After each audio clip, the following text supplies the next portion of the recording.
We like to think of the past as a fixed thing, something discovered, not made. But the truth is far messier as we construct it. Every photograph, every reenactment, every curated museum exhibit is an act of invention. Roland Barthes argued that photographs are powerful because they give us the illusion of preserving time itself.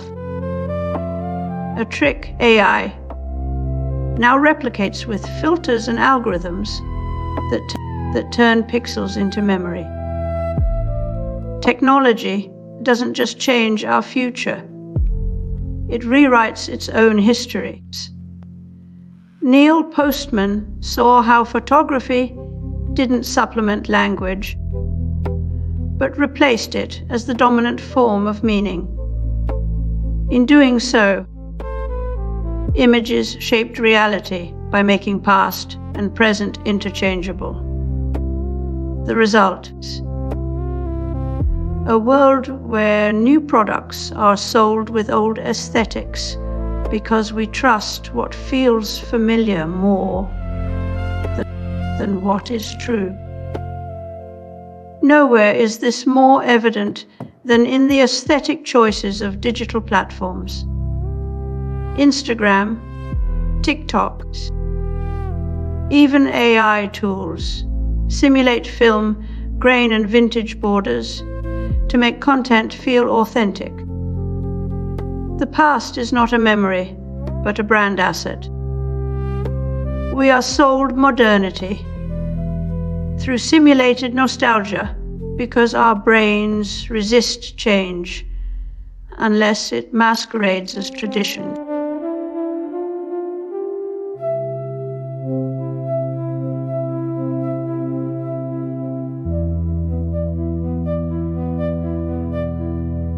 Frontier 1937 represents a pivotal moment in technological evolution, a convergence of analog ingenuity and nascent digital ambition. Back in the mid-20th century,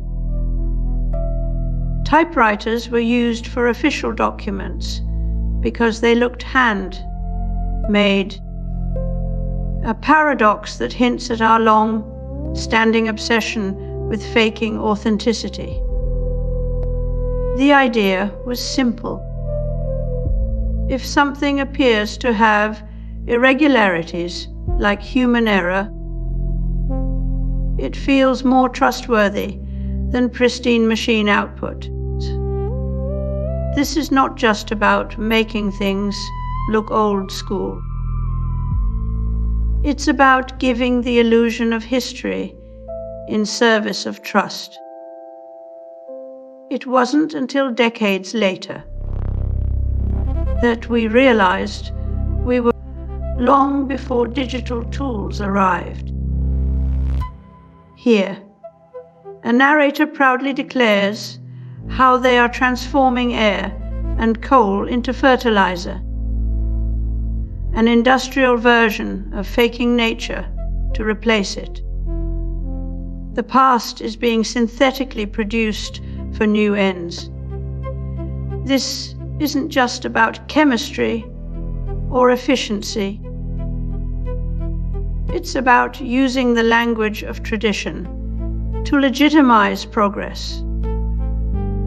What we call a natural today might have been manufactured yesterday, and tomorrow will be something else again. A cycle that shows how easily authenticity can become performance. Today, imperfection is not a flaw, but a feature, and it's algorithmically designed. When music producers add humanization to MIDI tracks, they're making machines sound like humans, so we accept them as collaborators rather than tools.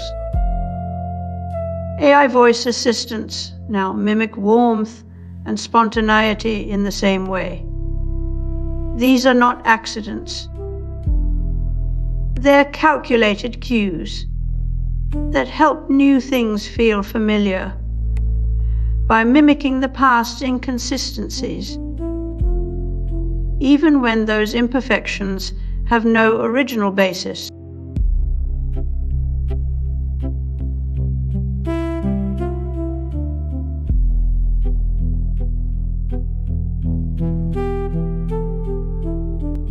We are no longer bound by memory or history.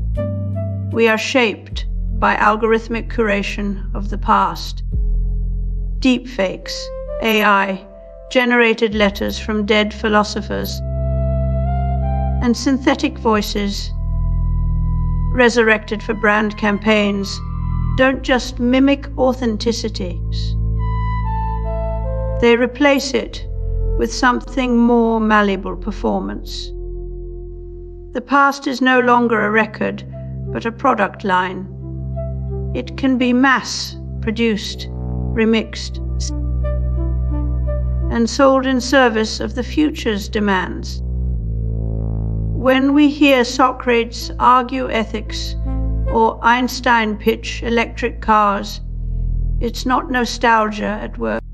Just this week, BBC News highlighted what the Pope said about AI, not just as a tool of the future,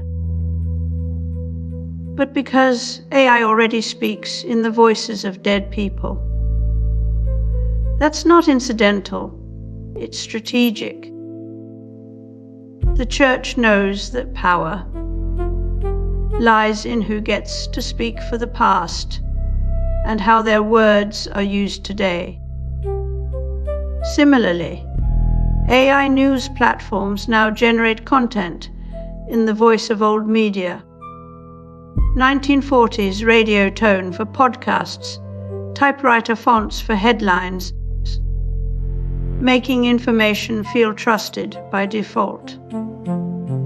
If new ideas with heritage branding, the problem isn't just the content we're being fed. It's who gets to decide which past is worth repeating. In Neil Postman's Technopoly, efficiency becomes a substitute for wisdom. And when we outsource authenticity to algorithms, we lose more than truth. We lose context, nuance, and responsibility. If a priest once gave confession in Latin because the language mattered, now an AI gives advice in Socrates' voice. But it's just another product with no soul behind it. We're not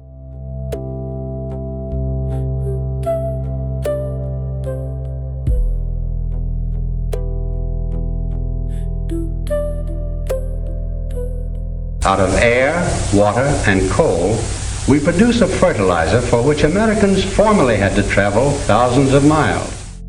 Bathers warned that photography could be mad if it forced us to confront the truth of what was. But now, with AI-generated images, that confrontation is no longer possible. We can't trust not just sources, but perception itself. The moment a camera stops being an impartial recorder and becomes an instrument of performance, we lose our anchor in reality. When every image is curated for emotional impact rather than historical accuracy, the past dissolves into fiction, and truth becomes subjective by design of both ideology and history. Now we might add, it's also draining meaning from time itself. In the race to sell new ideas as if they were ancient traditions, we're creating a loop where everything must appear old, even when crafted moments ago. The past becomes a costume shop for innovation, while truth is just another brand competing in an attention war. We live in a world where the future is sold with ancient handwriting, and the past has become just another version of marketing. All of it feels perfectly plausible because we are trained to believe that if something looks old enough or feels familiar enough, it must be true. Postman's line. There is no idea so stupid that you can't find a professor who will believe it. Today, we might say, there is no past you cannot be sold, and you may never know it was made for you.